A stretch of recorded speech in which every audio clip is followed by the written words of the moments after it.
साथियों नमस्कार, आप सभी का बहुत बहुत स्वागत है स्टडी आईक्यू में। और आज का ये पॉडकास्ट आप लास्ट तक बने रहिएगा।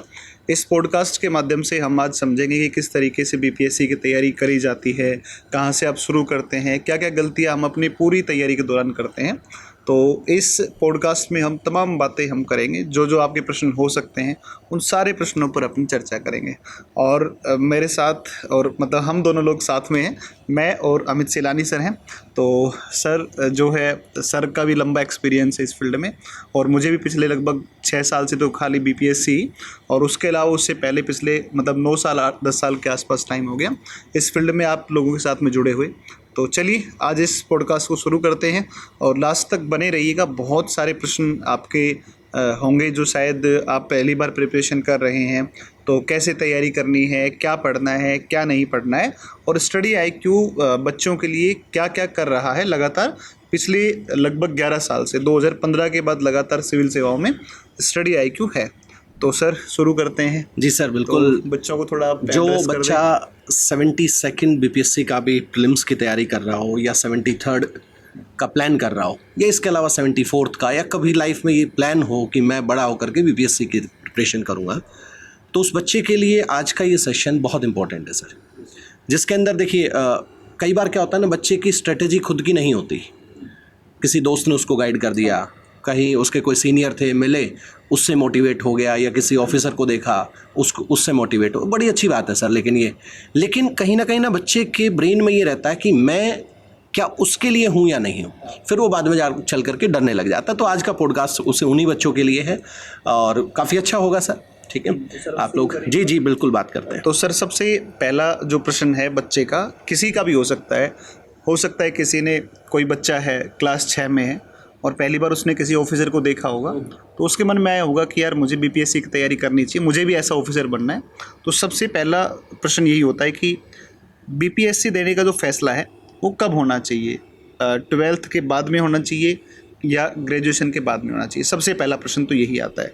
देखिए सर, बीपीएससी का एग्ज़ाम देने का डिसीजन अगर बात करें, तो बच्चे के ब्रेन में एक चीज़ होनी चाहिए कि उसको मतलब अंधेरे में तीर नहीं मारना है। पहली बात तो उसका जो इंटरनल अंदर से ही आता है ना कि मेरे को ये काम करना है, वही कर पाएगा। क्योंकि बीपीएससी का कोई एग्ज़ाम नहीं है, बीपीएससी सिर्फ एक एग्ज़ाम नहीं, बीपीएससी है एक स्टेबिलिटी, बीपीएससी है एक करियर के अंदर एक ग्रोथ, एक अचीवमेंट, और वो सोसाइटी को, अपने आप को, बच्चे को, फैमिली को, हर एक चीज़ को जोड़ करके चलने वाला ये एग्ज़ाम है। बच्चा 12th के बाद भी तैयारी कर सकता है सर, बच्चा ग्रेजुएशन के बाद भी तैयारी कर सकता है। लेकिन अगर एक प्रैक्टिकल बात करें, ग्रेजुएशन हो गया बच्चे का, एक उम्र के साथ ग्रेजुएशन होता है, उस उम्र के बाद भी उसको 2 साल 3 साल प्रिपरेशन के दौरान लगाना पड़ता है। अगर बच्चे के पास वो बैकअप है सर, फैमिली बैकग्राउंड और सारी चीज़ें अगर हैं, तो वो बच्चा ग्रेजुएशन के बाद करे। लेकिन एक जो 12th क्लास के बाद पोटेंशियल होता है बच्चे का, वो एक अलग ही अचीवमेंट है। तो मेरा तो पर्सनल सजेशन ये होता है कि आप 12th के पास करके ग्रेजुएशन में एडमिशन लो, उसके साथ साथ अपनी प्रिपरेशन करते रहो, ताकि आप जब 12th ग्रेजुएशन करके निकलो तो अपने आप में खुद प्रिपेयर्ड एस्पिरेंट के रूप में बाहर निकलो। और सर अगर बच्चे को ये पता चल जाए पहली बार कि भाई मुझे आगे चल करके, जैसे मान लो कि कोई बच्चा 8वीं क्लास में पढ़ रहा है और उसको ये पता चल जाए कि मुझे आगे चल करके सिविल सेवाओं में जाना है, बिहार पीसीएस हो सकता है, यूपी पीसीएस हो सकता है, यूपीएससी हो सकता है, राजस्थान हो सकता है, कोई भी, तो मुझे लगता है कि तैयारी क्लास 8 से ही शुरू हो जाएगी उसके। तो काम तो वही चलता है सर, क्योंकि सर लगातार फिर वो बाद में मान लो कि क्लास 9 का पूरा हिस्ट्री, ज्योग्राफी, पॉलिटी, पीएससी कोई भी उठा लीजिए सर, हाँ, पब्लिक सर्विस कमीशन का, चाहे यूपीएससी का उठा लीजिए, हाँ, या स्टेट पीएससी, हाँ, सब के अंदर चीज़ें तो वही हैं। हाँ, 12th क्लास की एनसीईआरटी तक जो बच्चा पढ़ गया वो बच्चा सिलेक्शन ले जाता है। मतलब बच्चे अक्सर गलती करते हैं कि 12वीं तक ढंग से नहीं पढ़ते हाँ, हैं, ये सबसे बड़ा चीज़ को फोकस ज़्यादा कर देंगे और फिर आगे जाकर वापस वही पढ़ना होता है। इसमें ये भी आता है कि सर बच्चे ने किसी को देखा, मान लीजिए किसी को देखा बच्चे ने, या किसी अपने फ्रेंड से बात की, तो उसको लग गया कि मैं एक ऑफिसर बनूंगा।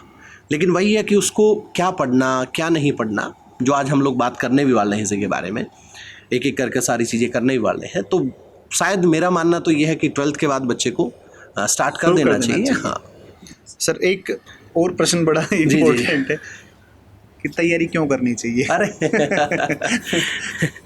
देखिए सर, जब एक बच्चा ऑफिसर बन के आता है ना, हम लोग बिहार की बात कर रहे हैं, आप पूरे इंडिया में कहीं की भी बात कर लीजिए, क्योंकि इंडिया में एक गवर्नमेंट जॉब और एक प्रशासनिक अधिकारी जिनको कहा जाता है, वो देश चलाते हैं सर। ठीक है, बच्चे को प्रिपरेशन अपने से पहले, अपनी ग्रोथ से पहले उस बात को देख करके करनी चाहिए कि वो डिसीजन मेकिंग पावर का पार्ट बनने जा रहा है, कि जिन लोगों को उसने देखा है, हाशिए पर पड़े हुए लास्ट में जो लोग हैं, बिल्कुल उनको देखा है उस बच्चे ने, उनके दर्द को देखा है, वो उनके लिए कैसे बेहतर कर सकता है, क्या और अपनी सोसाइटी के लिए, समाज के लिए, इवन अपने परिवार के लिए क्या अच्छा कर सकता है। क्योंकि जब एक बच्चा प्रिपरेशन के लिए निकलता है सर, तो वो अकेला नहीं निकलता, उसके पीछे परिवार की बहुत सारी उम्मीदें होती हैं, जितने भी रिश्तेदार हैं सबकी उम्मीदें होती हैं, दोस्तों की उम्मीदें होती हैं, पूरे गांव का एक होता है सर। जब एक बच्चा गांव में सिलेक्शन लेकर के जाता है तो पूरा गांव उसका वेलकम करता है, पूरा डिस्ट्रिक्ट उसका वेलकम करता है। वो इसी बात के लिए करता है क्योंकि वो सब उम्मीदें उसके साथ चल रही थी। तो कहीं ना कहीं ये होता है कि सर उन उम्मीदों को पूरा करने के लिए, अपने वर्चस्व के लिए, अपने प्रतिष्ठा के लिए उस बच्चे को सिलेक्शन या उस बच्चे को प्रिपरेशन करना चाहिए। मतलब सिविल सर्विस की तैयारी करते समय ये माइंड सेट हो कि इसमें हमें बहुत अच्छी सैलरी मिलेगी, दूसरी चीज़ कि भाई हम स्टेबल हो जाएंगे लंबे टाइम के लिए, ये मतलब तो लाइफ टाइम के लिए स्टेबिलिटी मिल जाती है, और उसके साथ साथ एक चीज़ ये हो जाती है कि आप सोसाइटी में बड़े लेवल के ऊपर चेंज कर सकते हैं, जो हाशिए पर लोग हैं उनको आप फ्रंट पर ला सकते हैं। छोटी बड़ी सारी सर बहुत सारी स्कीम्स हैं जो लोगों तक नहीं पहुंच पाती हैं। अगर उन्हीं के बीच का लोग इंसान है, कोई वहाँ पहुँचा है, तो अपने दर्द को सर, जैसे मतलब मैं एक बहुत नज़दीक से इस चीज़ को मैं समझता हूँ कि जैसे गाँव में एक सरपंच होता है, तो गांव में जो सरपंच या प्रधान होता है उसके पास एक गांव की जिम्मेदारी होती है, और उसके साथ में एक ग्राम सचिव, वीडियो वगैरह अलग अलग पद होते हैं। तो अगर एक अच्छा प्रशासनिक अधिकारी जाए, कोई एसडीएम बन करके गए, और वो जो एसडीएम या एसडीओ हैं, तो वो अगर ठीक से अगर चीज़ों को मैनेज कर पाएँ तो गांव के लेवल पर, छोटे छोटे लेवल पर काम हो सकता है। जैसे गांव के छोटे छोटे तालाब होते हैं, तो कई इतने क्रिएटिव सरपंच होते हैं, कुछ अच्छे वीडियो ऐसे चले जाते हैं, कुछ अच्छे अधिकारी जाते हैं, वो अपने एरिया के जितने गांव हैं उनके सारे जोड़, जो तालाब बोलते हैं, बिहार में तलैया बोलते हैं, तालाब बोलते हैं, ताल तलैया, हाँ ताल तलैया ऐसे बोलते हैं। तो मखाना वगैरह उसमें होता है ना, तो बिहार के तालाब में मखाना होता है सर। तो सर वो क्या करते हैं ना, छोटे छोटे जो काम है, जैसे हमारे गाँव के अंदर एक तालाब है, 3 हैं, तो तीनों ही इतने गंदे हो रखे हैं, उनमें कचरा पड़ा हुआ है, घास इतनी सारी उगी हुई है। तो मैं बार बार सोचता हूँ कि यार कोई अच्छा ऑफिसर अगर आ जाए ना, और वो अगर सर्वे करे गाँव का, तो अगर वो एक ऑफिसर बन के सर्वे करेगा तो वो देखेगा यार, वो बोलेगा, इंस्ट्रक्शन देगा, भाई सरपंच साहब आप ये काम करवा दो, इसको थोड़ा ठीक से करवा दो। मनरेगा के तहत जो काम होते हैं तो आप उनसे यार यूटिलाइज़ कर लो उनको, तो एम्प्लॉयमेंट वो दिलवा सकता है, तो कुछ लोगों को एम्प्लॉयमेंट मिलेगा और गांव के अंदर एक अच्छा डेवलपमेंट हो जाएगा, वो दिखेगा। तो ये सब चीज़ें एक कोई स्टूडेंट सोचे, कोई व्यक्ति सोचे कि नहीं यार आगे चलकर ये सब बदलाव कर। कहीं ना कहीं सर जो पब्लिक सर्विस कमीशन का एग्ज़ाम है वो उससे जर्नी का पार्ट है। बच्चे को ये सारी चीज़ें पढ़ाई जाती हैं, उसको फील कराई जाती हैं। जब वो मेंस की प्रिपरेशन करता है तो उसको बताया जाता है कि आगे चल के आपको इन्हीं योजनाओं का, इन्हीं जो ऑप्शंस हैं आपके पास, या इन्हीं जो दायरे हैं, इनमें काम करना है। बिल्कुल सही बात है सर। जब कोई स्टूडेंट तैयारी करना शुरू करता है तो क्या क्या कन्फ्यूज़न उसके सामने आ सकते हैं? देखिए सर, कन्फ्यूज़न की अगर बात करें ना, तो देखो कई बार एक बात आती है कि भाई पेरेंट्स का बहुत बड़ा रोल होता है सर। और आप कभी भी देखिएगा कि 8th क्लास तक हर पेरेंट्स अपने बच्चे की पीटीएम में जाएगा, मेरा बच्चा क्या कर रहा है, क्या नहीं कर रहा है। जब रियल पेरेंटिंग की नीड होती है 9th क्लास के बाद, 9th, 10th, 11th, 12th और ग्रेजुएशन, तब पेरेंट्स को लगता है कि अब बच्चा बड़ा हो गया है, अब ये खुद कर लेगा। हाँ, अब ये खुद करेगा, अब ये बड़ा हो चुका है। तो सबसे पहला चैलेंज तो यही है सर कि उस बच्चे को गाइड करने वाले उसी के दोस्त हैं, वो भी उसी के उम्र के हैं। सबसे बड़ा इशू यही बच्चे के सामने आता है कि भाई उसको गाइड नहीं मिल पाता है। उसके सामने एक एक्सपीरियंस अगर इंसान उससे बात करे तब जाकर के ज़रूरत होती है बच्चे को रियल पेरेंटिंग की। रियल उन पेरेंट्स की नीड होती है कि भाई आज आपका बच्चा क्या कर रहा है, आप इसको भी तो देखें। तो सर सबसे बड़ा चैलेंज तो उसके सामने मेंटोरिंग का है, गाइड का है। दूसरा सबसे बड़ा चैलेंज ये आता है सर कि बच्चे को, आप आज मार्केट में चले जाइए, बहुत सारे नोट्स हैं, सब टीचर्स के नोट्स मिल जाएंगे, हर कोचिंग के नोट्स मिल जाते हैं। बच्चे को ये पता है कि उसको पढ़ना है, उसको ये नहीं पता कि उसको क्या नहीं पढ़ना, क्या नहीं पढ़ना, ये सबसे बड़ा इशू है। देखिए सर, बहुत बार ऐसा होता है कि बच्चा आया, फर्स्ट अटेम्प्ट में एग्ज़ाम दिया और क्रैक करके निकल गया। एक बच्चा 6 साल से तैयारी कर रहा है, 6 बार अटेम्प्ट दे चुका है, 5 बार अटेम्प्ट दे चुका है। देखिए कई बार होता है सर, सिली मिस्टेक्स हैं, छोटी सी मिस्टेक है, बच्चा नहीं कवर कर पाया, वो मानते हैं सर, बच्चे का एफर्ट लगता है पूरी।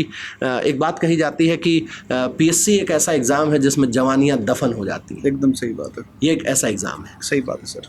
लेकिन बच्चे को सर वही मिस्टेक्स पकड़नी होती हैं, उन मिस्टेक्स को जो पकड़ जाता है वो एग्ज़ाम क्लियर कर जाता है। तो दूसरा सबसे बड़ा चैलेंज उसके सामने ये आता है सर कि क्या उसको नहीं पढ़ना है।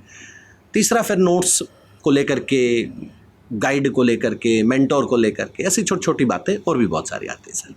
अच्छा सर ये बताइए, अगर मान लो किसी बच्चे को फर्स्ट अटेम्प्ट के अंदर सिलेक्शन लेना हो तो उसकी कोर स्ट्रेटजी क्या होनी चाहिए? सर जो मेरा लंबा एक्सपीरियंस रहा है वो मेरे हिसाब से मैं चीज़ें शेयर कर रहा हूँ। हो सकता है आपके हिसाब से कुछ अलग हो, किसी और के हिसाब से अलग हो, लेकिन मैंने जो समझा है और बहुत सारे बच्चे सेलेक्ट हुए, उसमें मैं एक स्टूडेंट का एक स्टेटमेंट बताता हूँ। तो एक स्टूडेंट यूपीपीसीएस में सेलेक्ट हुई और मैंने खुद उसका इंटरव्यू किया। तो सर उसने मुझे बोला कि सर मुझे किताब पढ़ने में बहुत आलस आता है और मैंने पूरे नोट्स भी नहीं बनाए और वो सेलेक्टेड है। तो फिर मुझे लगा कि हाँ यार, ये बेस्ट एग्जांपल है कि कम से कम पढ़ के पहले अटेम्प्ट में कैसे निकलें। सर एक बड़ा सिंपल फंडा होता है, जैसे हम एक बैच पढ़ाते हैं अपने यहाँ, अपने स्टडी आईक्यू में चलता है, आरंभ बैच चलता है। सर मैं बच्चे को ही कह रहा हूँ कि जब मैं आपको ज्योग्राफी पढ़ाऊँगा तो जितना मैं आपको पढ़ा रहा हूँ, आप केवल और केवल उस सब्जेक्ट को आप कम से कम 5 बार मेरे साथ में पढ़ लीजिए। इसके बाद में चूँकि चलिए ठीक है हम सब्जेक्ट स्टार्ट कर रहे हैं, उससे पहले आप एक काम करो, 10 साल के पेपर निकाल लो, पूरा सिलेबस निकाल लो। तो पेपर जब हम निकालते हैं ना, तो पेपर्स में हम बहुत माइनर स्टडी करते हैं कि हाँ भाई हिस्ट्री से इतना आ रहा है, ज्योग्राफी इतना आ रहा है, पॉलिटी इतना आ रहा है, साइंस इतना आ रहा है। जैसे बिहार के बिहार की बात करते हैं तो बिहार में बड़े लेवल पर साइंस के वेटेज, अच्छा खासा वेटेज है, करंट अफेयर का बहुत बड़ा वेटेज है। बिहार की कट ऑफ जाती है 88 से 92 के बीच में बीपीएससी की प्रीलिम्स की, और 88 से और 92 के बीच में आप अगर स्कोर देखोगे ना, 30 नंबर साइंस का है, लगभग 30 नंबर इसका करंट अफेयर का है, लगभग वही 25 से 30 के आसपास बिहार स्पेसिफिक है। 90 नंबर 3 सब्जेक्ट में आ गए। इसके बाद में फिर कुछ मैप वाला हो गया, कुछ ज्योग्राफी का हो गया, अच्छा ज्योग्राफी में भी का भी पोर्शन हो गया, हिस्ट्री का, मॉडर्न हिस्ट्री का हो गया। तो ये फिर अगर अपन इसको थोड़ा सा मेंटेन करके चलें तो बड़े आराम से फिल्म्स निकल सकता है। तो बच्चा कोशिश करे ना कि पहली बार जब वो तैयारी करने बैठता है तो वो अपना सब्जेक्ट जो है उस सब्जेक्ट को टीचर के साथ में पढ़े।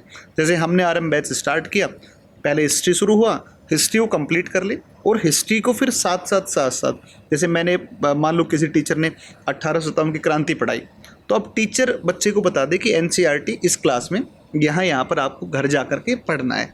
तो उससे क्या होगा कि बच्चे का कॉन्सेप्ट क्लियर हुआ, फटाफट बच्चा जाएगा अगले 15, 20, 25 मिनट में अपना एनसीईआरटी को कवर कर लेगा। तो टीचर के पास से कॉन्सेप्ट आ गए, और जब उसने एनसीईआरटी को पढ़ा तो उससे लैंग्वेज डेवलप होगी, क्योंकि एनसीईआरटी की जो लैंग्वेज होती है वो स्टैंडर्ड लैंग्वेज है, गवर्नमेंट की लैंग्वेज है, मतलब सरकारी जो भाषा होती है वो भाषा है।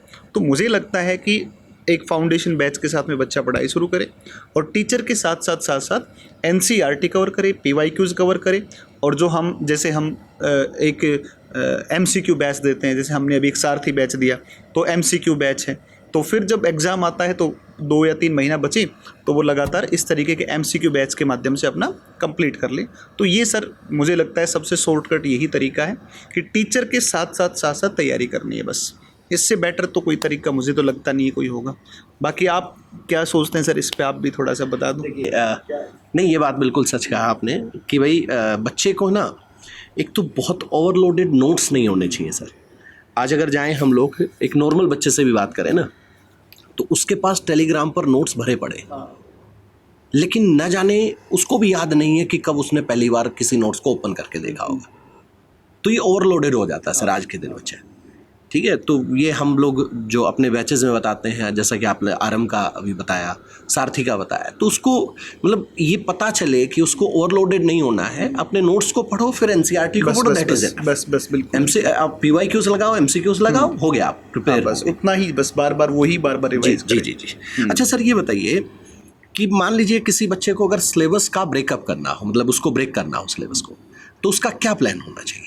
सर सिलेबस ब्रेक करने का तो एक ही होगा कि पहली बात तो माइंड सेट होना चाहिए कि भाई हमें बिहार बीपीएससी की तैयारी को लेकर के इंडियन ज्योग्राफी पे ज़्यादा फोकस करना है।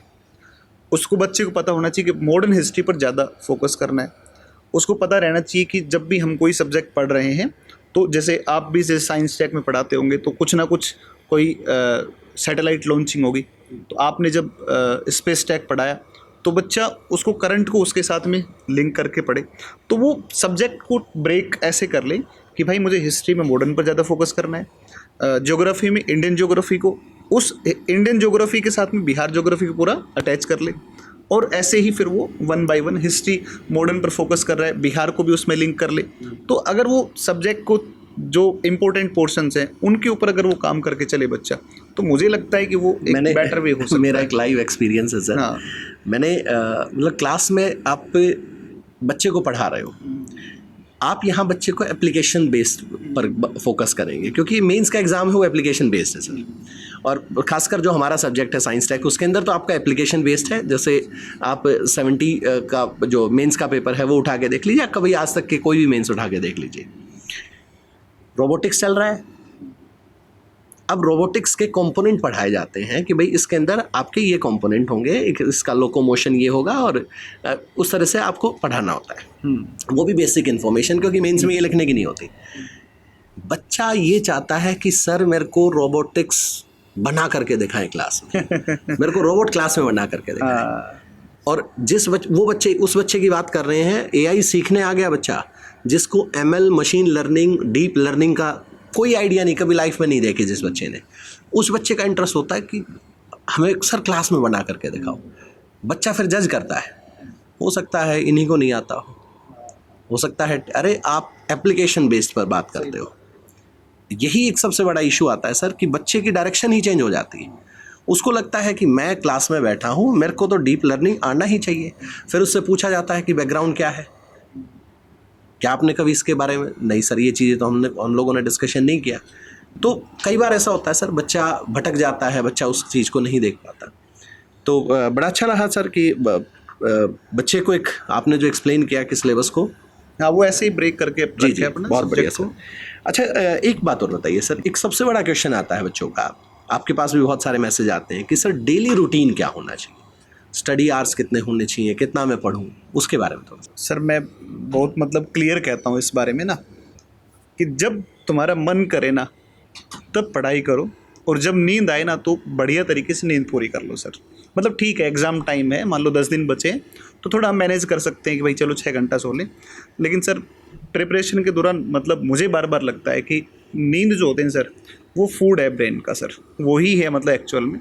तो मैं ये कह रहा हूँ कि सर जब जिस समय पर नींद आए तो उस समय पर अपनी नींद पूरी कर ले, पहली बात तो ठीक है। फिर उसके अलावा जब भी टाइम मिलता है तो जितना मैक्सिमम टाइम हो सकता है उतना टाइम पढ़ें सर। ये एक्चुअल बात यही है कि अगर हम, सही बात ये है कि हम अगर एक शेड्यूल बनाते हैं कि 6 बजे उठना है, 7 बजे तक ये करना है, फिर 8 तक ये करना है, फिर 9 बजे ये करना है, फिर 10 बजे ये करना है, फिर 11 बजे ये करना है। सर हो सकता है मैं ठीक ना हूँ इस बात के ऊपर, लेकिन मुझे लगता है कि जैसे जनरली मेरी आदत है कि मैं उठता हूँ, मुँह वो धो करके थोड़ा फ्रेश होकर के, और मैं जनरली क्या करता हूँ कि बैठ जाता हूँ। अब मैं अगले 1 घंटा, आधा घंटा, 40 मिनट, 30 मिनट जो मेरे से होता है मैं उतना पढ़ाई करता हूँ, मेरी हमेशा की आदत है। फिर जब मेरा सोने का टाइम होता है तो मैं जनरली क्या करता हूँ कि मोबाइल, चूँकि अब आजकल तो सर हर बच्चे के पास मोबाइल है, और जो तैयारी कर रहा है उसके पास तो है ही है, तो मैं शाम को क्या करता हूँ कि जब मुझे सोना होता है, मुझे लगता है कि मुझे 11 बजे सोना है, तो सर मैं 10 बजे कुछ ना कुछ सब्जेक्ट उठा लेता हूँ, और वो सर 11 बजते बजते नींद आ जाती है। 11 बजे सो गए, 6 बजे उठ गए, 7 घंटा नींद हो गई।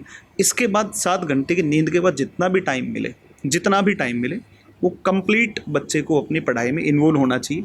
हाँ, उसके साथ में सर शादी में कहीं जाना है सर, वहाँ पर भी जाओ आराम से स्टूडेंट, है ना, कुछ घर के काम में छोटे मोटे वो भी करो, बाकी कंप्लीटली मुझे लगता है कि जितना टाइम मिल रहा है, मम्मी ने कह दिया भाई बस स्टैंड से जाके सामान ला दे, चलो बाइक उठाई, स्कूटी उठाई, साइकिल उठाई, ला के दे दिया, चुपचाप आई, बैठ करके पढ़ाई में लग गए। तो सर मुझे लगता है कि किसी रूटीन को बनाने से ज़्यादा सिर्फ एक चीज़ रहे कि नींद 7 घंटे की पर्याप्त नींद, और बाकी जितना टाइम मिल रहा है उतना टाइम आराम से बढ़िया जैसे पढ़ाई। टाइम कंफर्ट हो उस तरह से अपना मतलब जैसे भी, क्योंकि सर हर बच्चे की जो स्थितियाँ हैं वो एक जैसी नहीं है। कोई बच्चा ऐसा भी है जो घर में अपने पिताजी के काम में हाथ बटाता है, कोई बच्चा ऐसा भी है जो बाहर पटना, मुजफ्फरपुर, कहीं दरभंगा, कहीं भी रह करके पढ़ाई कर रहा है, कोई बच्चा ऐसा भी है कि खेत में बहुत सारे काम करवाता है। तो वो अपना रूटीन, हम एक स्टैंडर्ड रूटीन बना ही नहीं सकते हर बच्चे के लिए, वो बच्चा खुद अपने हिसाब से मैनेज करता है। लेकिन सबसे बेस्ट सर वे यही है 7 घंटे की प्रॉपर नींद, उसके अलावा जितना टाइम मिलता है उतने टाइम में पढ़ाई, क्योंकि सर बच्चे स्टूडेंट है सर, उसके पास यही काम है, और काम है भी कुछ है नहीं। अच्छा सर, ये बताएं कि जैसे बच्चों का एक सबसे बड़ा इशू होता है कि सर नोट्स कैसे बनाएं, तो नोट्स बनाने का सबसे अच्छा तरीका क्या होना चाहिए सर?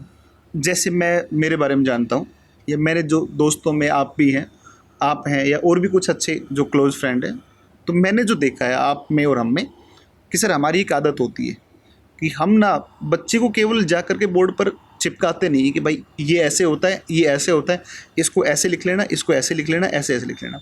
सर हम क्या करते हैं ना कि क्लास में जाते हैं और हम सीक्वेंस में बताते हैं, और फिर हम बोल करके चीज़ों को लिखवाते हैं। जनरली हम यही कर रहे हैं सर, आप भी ऐसा ही करते हैं? बिल्कुल। मैं भी ऐसा ही करता हूँ कि हम जा रहे हैं क्लास में और जा करके समझा दे रहे हैं, और फिर प्रॉपर तरीके से सारे नोट्स लिखवा दें।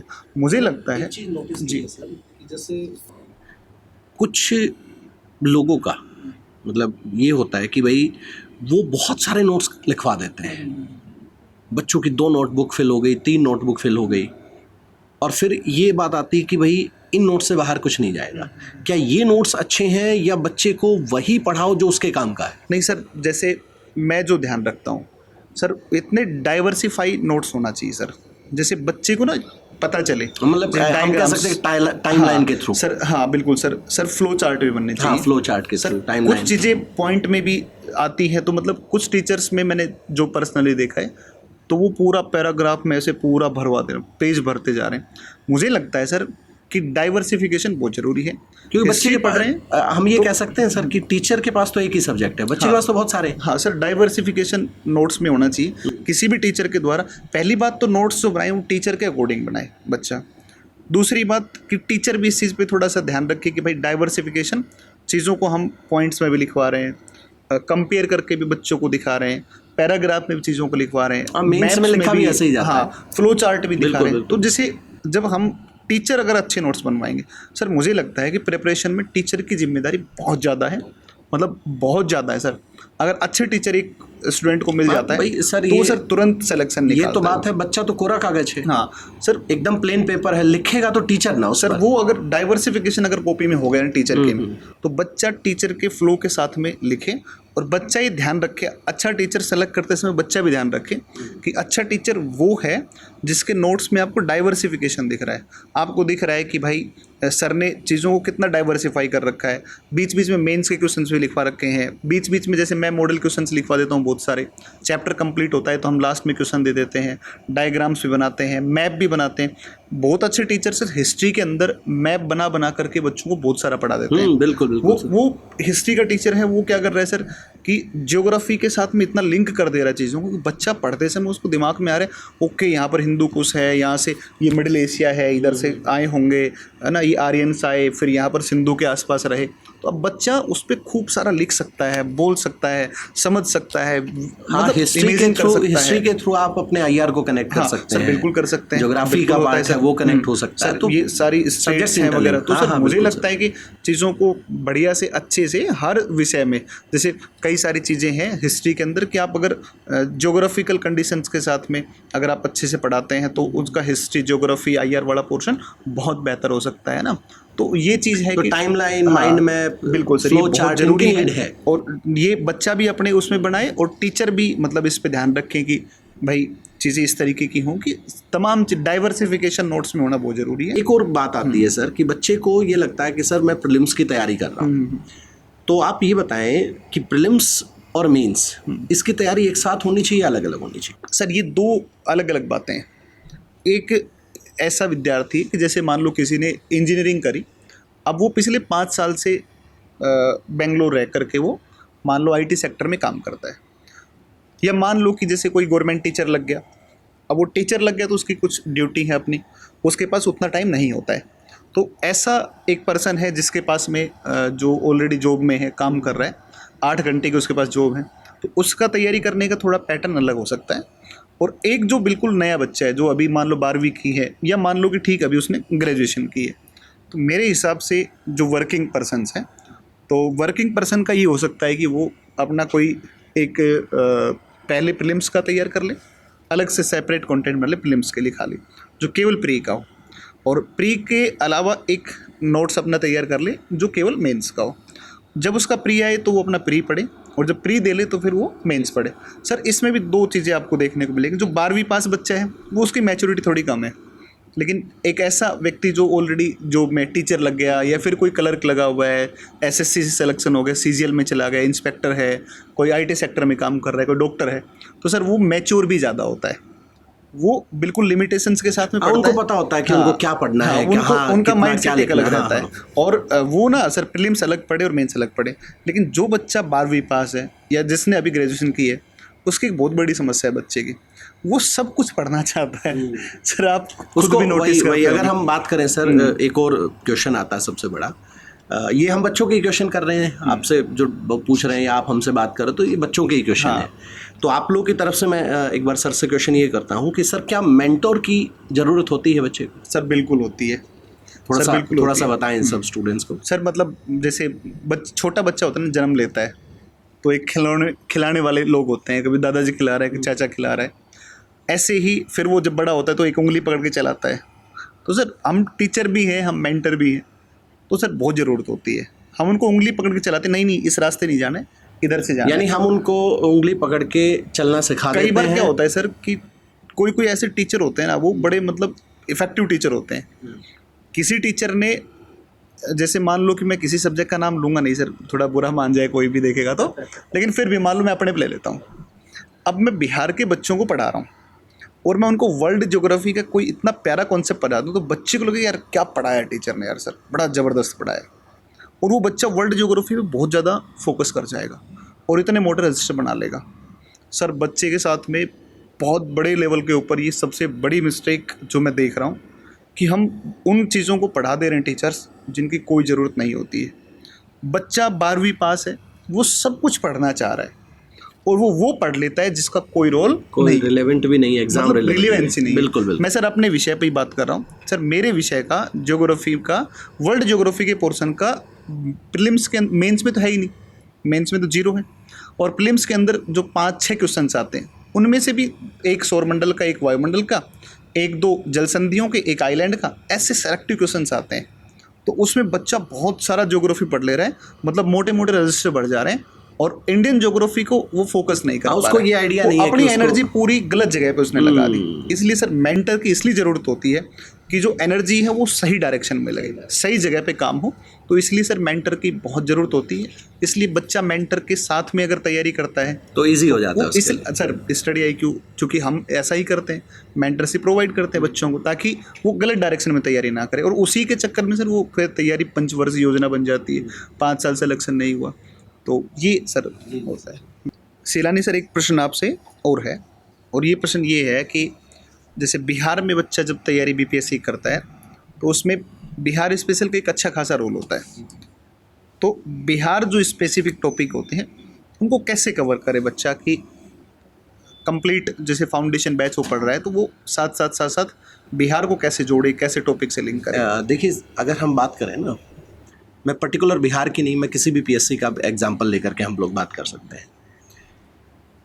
वहाँ का जो कल्चर है हर स्टेट का, उस बच्चे ने बचपन से देखा है, उसने फील किया है वो कल्चर। अब उसको पता है, अब बिहार पर आ जाते हैं, उसको पता है कि शेरशाह सूरी का मकबरा सासाराम में कहाँ है, किस लोकेशन पर है, क्या उसका जो है टॉम है, किस तरह के उसके पर डिज़ाइन बने हुए हैं, क्यों वो बना हुआ है। तो कहीं ना कहीं जब वो हिस्ट्री पढ़ता है तो वो अपने कल्चर को कनेक्ट करता है। बिहार स्पेशल अगर बात करें जब वो रोहतास की तरफ जाता है तो उसको पता चलता है कि बिहार के अंदर मिनरल्स कौन कौन से हैं। जब वो देखता है कि बिहार का 70% भाग जो है वो फ्लड प्रोन एरिया है, 30% ड्रॉट प्रोन एरिया है, उसको ये साथ साथ वो ये कनेक्ट करता है कि हमारे यहाँ अगर लीची पाई जाती है तो लीची किस मिट्टी के अंदर होती है, मखाना अगर हमारे पास है तो मखाना बोर्ड अगर बन जाता है तो किस तरह से मखाना बोर्ड से हम लोग दूसरी जगह पहुँच सकते हैं। तो उस बच्चे ने हमेशा से फील किया है सर। तो मैं स्टूडेंट्स को सिर्फ इतना ही कहूँगा कि जब आप लोग पढ़ें तो आपने उस बेसिक्स को पहले जानना है, वो बेसिक आपको ऑलरेडी पता है। तो बिहार स्पेशल को अपने साथ साथ जब ज्योग्राफी पढ़ रहे हो तो ज्योग्राफी के साथ कनेक्ट करके पढ़ें, हिस्ट्री पढ़ रहे हो तो हिस्ट्री के साथ कनेक्ट करके पढ़ें, ताकि जब आप एक बार कनेक्शन सीख जाएंगे उसके बाद जब उस सब्जेक्ट का कोई नोटबुक, कोई बुक या कोई भी टीचर आपके सामने आएंगे तो वो आप बहुत जल्दी ग्रैब करोगे। और जैसा कि सर ने अभी आपको बताया था कि बिहार स्पेशल एक मोस्ट इम्पॉर्टेंट टॉपिक है आपके प्रीलिम्स के लिए एज वेल एज मेंस के लिए, क्योंकि आप अगर हिस्ट्री, ज्योग्राफी, आईआर के अंदर तो अगर बात करें तो हम लोग दूसरे उसके अंदर चले जाते हैं, लेकिन कहीं ना कहीं हिस्ट्री है, ज्योग्राफी है, साइंस टेक की एप्लीकेशंस हैं, या आपके पास अगर इसके इकोनॉमिक पार्ट की अगर बात करें तो कहीं ना कहीं अगर आप वो डाटा कनेक्ट करते हैं तो आपके लिए बहुत अच्छा होगा। सर मतलब जैसे बच्चा जब इसको पढ़ता है, साइंस टेक को पढ़ता है ना, तो वो साइंस टेक में नैनोटेक को पढ़ते समय, बायोटेक पढ़ते समय वो कनेक्ट करे कि बिहार में एग्रीकल्चर में जी क्या इम्प्लीमेंटेशन देखिए, अगर बात करें नैनोटेक की, अगर मैं बात करूं तो नैनोटेक यूज़ करने वाला, क्योंकि नैनोटेक से इंडिया में बना नैनो यूरिया, और उस नैनो यूरिया को यूज़ करने वाला पहला स्टेट बिहार है, पहला स्टेट बिहार है। वहीं अगर बायोटेक्नोलॉजी की बात करें सर, तो बायोटेक्नोलॉजी के अंदर जैसे बहुत सारी ऐसी पॉलिसी, टेलीमेडिसिन है, जो अगर बात करें कम्युनिकेशन का पार्ट है, वो इतना स्ट्रॉन्ग हो रहा है अब गांव-गांव लेवल पर जा कर के। फिर बच्चे को ये पता चलता है कि सर उसके पास, उसके गांव के अंदर आज ऑप्टिकल फाइबर से इंटरनेट पहुंच चुका है, तो उसको इन बातों का कनेक्शन मिलता है। तो कहीं ना कहीं सर एप्लीकेशन उसके साथ 100% कनेक्ट होती हो। सर बहुत सारे बच्चे ऐसे हैं ना जो पढ़ने में बहुत अच्छे होते हैं, बहुत लैबोरियस होते हैं, उन बच्चों को मेंस का पोर्शन बहुत अच्छा होता है, बहुत सुंदर लिखते हैं वो, मतलब सुंदर लिखने का मतलब कंटेंट उनका बहुत रिलीवेंट है, लिखने का फ्लो अच्छा है, स्पीड अच्छी है, लेकिन प्रीलिम्स में जाकर के एक जगह पर मार खाते हैं और वो जगह है करंट अफेयर। इसके लिए आप सर अपने लेवल से बताइए। अगर सर बात करें ना करंट अफेयर की, तो जहाँ तक हम लोग समझ पाए हैं, आप भी इस फील्ड में काफ़ी साल से हैं, हम भी काम कर रहे हैं, बच्चा करंट अफेयर से एक तो डरता बहुत है, और दूसरा बच्चे को करंट अफेयर लगता है कि एक अलग सब्जेक्ट है। अब सोचिए सर कि एक साइंस, मैं अपना सब्जेक्ट की मैं बात करता हूँ, मैं टेक्नोलॉजी पढ़ा रहा हूँ बच्चे को, मैंने अगर टेक्नोलॉजी का बेसिक्स उसको पढ़ा दिया, अब तो वो किसी भी बुकलेट से पढ़ेगा तो हर टॉपिक को कनेक्ट कर जाएगा। बच्चे सबसे बड़ी गलती क्या करते हैं सर कि करंट अफेयर को एक अलग से सब्जेक्ट मानकर ही तब प्रिपरेशन करने के लिए चले जाते हैं। मैं तो पर्सनली सजेस्ट ये करूँगा, पहले अपना बेसिक्स पढ़ लो, पहले बेसिक्स क्लियर करो। अगर आप बात करें सर, इतने टाइम से आप देख रहे हैं कि करंट अफेयर के टॉपिक्स क्या आते हैं, कहाँ से बनता है करंट अफेयर? या तो आज जो क्लाइमेट चेंज हो रहा है वो ये बनेगा, या जो हमारा अर्थ का वो आया वो बनेगा, कोप की कोई मीटिंग आ गई वो बनेगी। वहीं अगर बात करें साइंस टेक के अंदर कोई पॉलिसी आ गई, ये बनेगा। अगर हम किसी पॉलिटी के आर्टिकल की बात करें, किसी लॉ की बात करें, तो ये एक सेलेक्टेड पोर्शन है, ये रोज़ नहीं क्लियर होते हैं बच्चे के सामने कि ऐसा आज अमेंडमेंट दूसरा आ गया, कल दूसरा आ गया, ये रोज़ नहीं आते। साथ ही साथ सर मेरा एक ये रहता है कि बच्चे को करंट के टाइम न्यूज़पेपर पढ़ने की आदत जरूर डालनी चाहिए। उसको समझ आए या नहीं आए, लेकिन उसको न्यूज़पेपर पढ़ना ही पढ़ना है। मतलब एक चाय पेपर के साथ। जी, एक चाय, हाँ, चाय पर चर्चा उसकी होनी चाहिए सर। मतलब न्यूज़पेपर पर मतलब वो बैठ करके। सर जैसे मैंने क्या किया अभी, मैं अपने फ़ोन में अभी दिखा भी दूंगा आपको कि मैंने दैनिक भास्कर के एक एप्लीकेशन डाउनलोड किया है। मैं न्यूज़ कवर कैसे करता हूँ, जैसे कई बार हम बाहर हैं, जैसे हम क्लास लेने के लिए कहीं मानो लखनऊ में या प्रयागराज या पटना है, तो अलग अलग शहरों में है तो चीज़ें मतलब नहीं हो पाती हैं।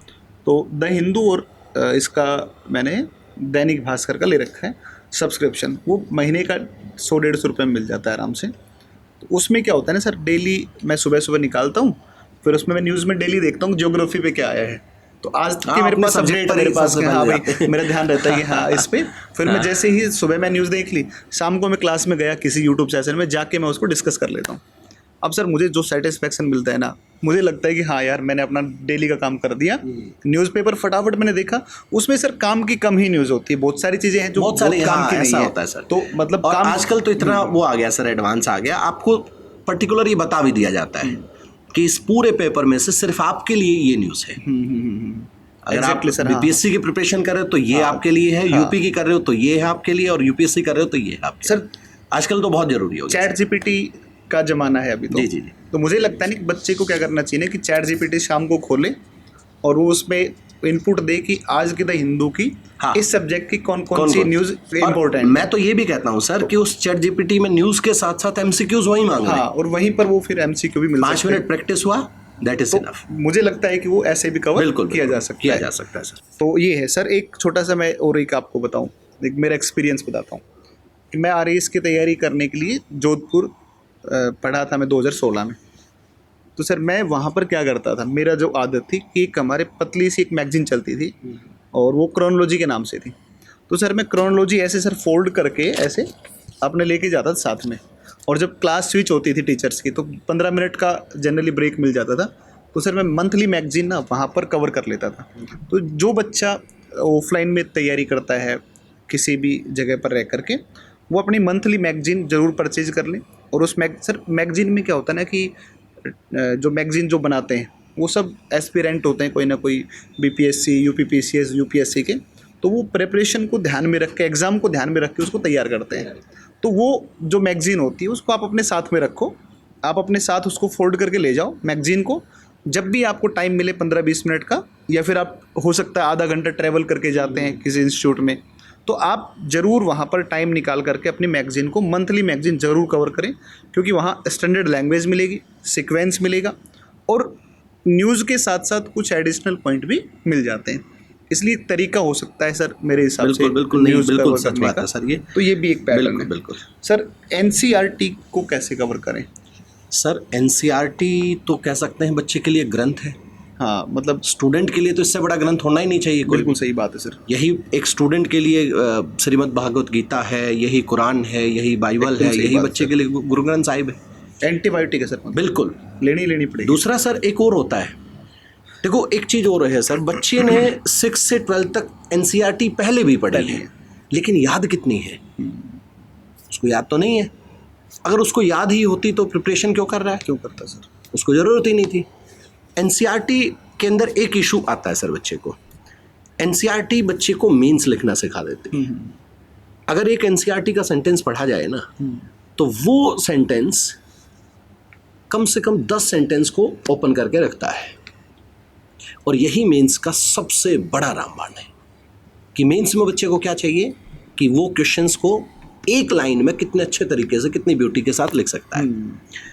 तो एनसीईआरटी पढ़ना है सर, लेकिन एनसीईआरटी का थोड़ा सा तरीका अलग होना चाहिए, मेरा पर्सनल सजेशन है। अगर मान लीजिए बच्चा फ्रेंच रेवोल्यूशन पढ़ रहा है, बच्चा आज पढ़ रहा है, मान लीजिए टीचर ने टॉपिक उसको फ्रेंच रेवोल्यूशन पढ़ाया, या मैं अगर बात करूं सेल साइटोलॉजी पढ़ा बच्चे ने, जो सेल डिवीज़न है वो पढ़ा, टीचर के पढ़ने के बाद अब वो एनसीईआरटी में जाए। सर मैं भी यही मानता हूँ, अब वो एनसीईआरटी में जाए, और जब वो एनसीईआरटी में अब जाएगा ना सर, तो उसको पेज नंबर, उसको लाइन नंबर, उसको वर्ड नंबर सब कुछ याद हो जाए। याद हो जाएगा। वो जो क्योंकि हम क्या करते हैं सर, हम 6 to 12 क्लास तक जो एनसीईआरटी पढ़ते हैं, तो हम एक क्लास पास करने के लिए एनसीईआरटी पढ़ते हैं। यहाँ लाइफ को पास करना है, और लाइफ पास करने के लिए आपके पास एक स्ट्रेटेजी अच्छी होनी चाहिए। तो एनसीईआरटी सबसे ज़रूरी है, लेकिन कब? जब आपका बहुत अच्छे से उस टॉपिक पर कमांड हो, ताकि आप जब उस टॉपिक को पढ़ें तब आप लोग को एनसीईआरटी समझ भी आए और आपको मज़ा भी आए, और उसी इंटरेस्ट को आप मेंस में अच्छे से लिख भी पाए। सर मैं भी यही मानता हूँ कि जैसे बच्चा क्या करता है ना, अक्सर ऐसा करता है, एनसीईआरटी को गलत तरीके से पढ़ता है। एनसीईआरटी गलत तरीका ये है कि अब उसको, जैसे उसने सोचा कि अब मुझे तैयारी करनी है, तो वो 6 महीना एनसीईआरटी में खुद से लगा रहेगा, और वो उसको कुछ नहीं मिलता है, वहाँ से कुछ भी नहीं सीखता है, और वो अपना केवल टाइम वेस्ट करता है। तो बस केवल ये है, टीचर के साथ साथ टॉपिक टीचर का होता जाए, देख लो भाई एनसीईआरटी में कहाँ पर है, रीड करते जाओ, और फिर जब बैच कंप्लीट हो तो फाइनली 2-3 बार एनसीईआरटी को रिवाइज कर लें। इससे उनका लैंग्वेज, जो स्टैंडर्ड लैंग्वेज होती है, वो भी तैयार हो जाएगी। और चूंकि सर हम तो एनसीईआरटी के सारे इनपुट्स नोट्स में डलवा ही देते हैं, तो वैसा तो है नहीं कि कुछ उसको अलग एक मिलेगा कनेक्शन उसको। मिल जाता है सर, हाँ, टीचर उसको के कुछ- पढ़ाने के बाद उसको कनेक्शन मिल फिर जाता सर है। कुछ चैप्टर एनसीईआरटी में से जो क्लास 9 में भी है, फिर वही क्लास 11 में भी है। उसको अब वो वो 10 में है, वो वो रिलेट 12 नहीं कर पाता, लेकिन जब टीचर के साथ पढ़ता है तो वो रिलेट कर पाता है। वो है बस। जी जी सर, जी सर। सर एमसीक्यू प्रैक्टिस का कितना रोल है, थोड़ा सा इस पे भी आप एक बार देखिए सर, मैं बच्चों को है ना एक ही बात कहूँगा, बच्चा हमेशा आएगा सर मैं पीवाईक्यू लगा रहा हूँ, भाई कितने पीवाईक्यू हो गए। अगर ओवरऑल देखें सर तो आपको बहुत ज़्यादा पीवाईक्यू नहीं मिलेंगे किसी भी टॉपिक की अगर बात करेंगे। मतलब जो इम्पोर्टेंट टॉपिक हैं उनसे मान लीजिए किसी से 50 पीवाईक्यू अब तक बीपीएससी के एग्ज़ाम में आए हैं, कहीं से 20 आए हैं, कहीं से 30 आए। जब सबको बाइंड अप करता है ना सर, तो बच्चे के पास 1000 से ज़्यादा पीवाईक्यू नहीं होते हैं। अब सबसे बड़ा क्वेश्चन ये आता है कि सर और एमसीक्यू हम कहाँ से करें। सर मैं टॉपिक पढ़ रहा हूँ फिर एमसीक्यू लगा रहा हूँ, डर पैदा हो गया, एमसीक्यू क्लियर नहीं कर पा रहा हूँ या स्कोर नहीं बन पा रहा है, मैंने फला उसका मॉक लगाया उसके अंदर मेरा स्कोर नहीं बनना, सर टेंशन हो गई। बच्चा यही आज का जो सिनेरियो है ना सर, उसमें बच्चा सबसे बड़ी मिस्टेक यही कर रहा है। उसको करना क्या चाहिए, उसको करना चाहिए टॉपिक पढ़ के एमसीक्यू नहीं लगाना चाहिए, उसको पहले एमसीक्यू देखना चाहिए। हाँ ठीक है। उस एमसीक्यू के मान लीजिए आज जो स्टेटमेंट बेस्ड क्वेश्चन आ रहे हैं, मैं बीपीएससी की बात करूँ, सबसे अच्छी बात लगी सर, बीपीएससी चला यूपीएससी की राह, ये देखने को मिला एडीओ के बैच में ना, एडीओ का जब एग्जाम हुआ तब देखने को मिला सर, और चलना भी चाहिए। आप एक स्टैंडर्ड एग्जाम है, सबसे रेपुटेड एग्जाम है, इस एग्जाम से ऊपर तो कोई एग्जाम है ही नहीं का तो कोई बड़ा एग्जाम, बिहार का तो इससे बड़ा कोई एग्जाम ही नहीं है, तो इसका एक लेवल होना चाहिए। इसमें हर मतलब बच्चे जब प्रिपरेशन के या एग्जाम देने के लिए बैठे तो उनका मैच्योरिटी लेवल होना चाहिए कि मेरे से इस तरह के क्वेश्चंस आएंगे। अब बच्चे को क्या करना चाहिए सर, एमसीक्यू देखे, मान लीजिए 3 स्टेटमेंट उसके अंदर दी हुई हैं और पूछा गया इनमें से कौन सी विच वन फॉलोइंग इज या ऑब्लिक आर करेक्ट। तो बच्चे के सामने 3 स्टेटमेंट हैं, अब वो क्या करे, उन तीनों स्टेटमेंट को लेकर के अपने नोट्स में जाए। अब तक क्या कर रहा था बच्चा, नोट्स पढ़ करके वो एमसीक्यू में आ रहा था, अब क्या करें, एमसीक्यू पढ़ते पढ़ते अपने नोट्स में जाए।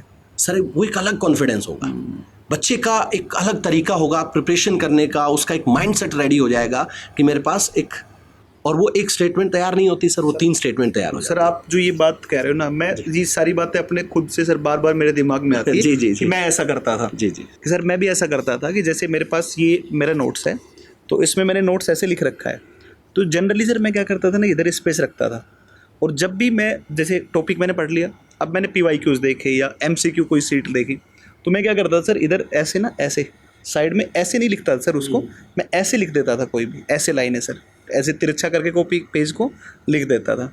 और फिर जब मैं वापस 15 दिन बाद रिवाइज़ किया, 1 महीने बाद रिवाइज़ किया, तो मुझे ध्यान रहता था कि ये तो मेरा पहले का लिखा हुआ है और ये वो लाइनें हैं जो पीवाईक्यूज हैं, और उसमें पॉइंट सर ऐड हो जाते हैं। तो हाँ सर, आंसर राइटिंग अरे कब से शुरू देखिए सर, आंसर राइटिंग लिखना अपने आप में कला है, ठीक है, और जो बच्चा इस कला को पकड़ गया वो उस बच्चे को फिर कोई नहीं रोक सकता है सर, क्योंकि आंसर राइटिंग लिखने में ना बच्चे, एक प्रैक्टिकल सी बात है सर, बच्चा मान लीजिए एसए का एग्ज़ाम दे रहा है, जीएस पेपर 1 दे रहा है, जीएस पेपर 2 दे रहा है, क्योंकि बिहार के अंदर ये मेन पार्ट है, ये 3 एग्ज़ाम की अगर बात करें, तो उसके पास 3 घंटे हैं, और उस 3 घंटे में लगभग 20 से 25-30 मिनट तक अगर मान करके चले तो क्वेश्चन पढ़ने में चले गए, ठीक है, क्वेश्चन को वो रिटर्न नहीं कर पा, मतलब वो 30 मिनट वो हैं जो उसके बिल्कुल साइड लाइन हो गए।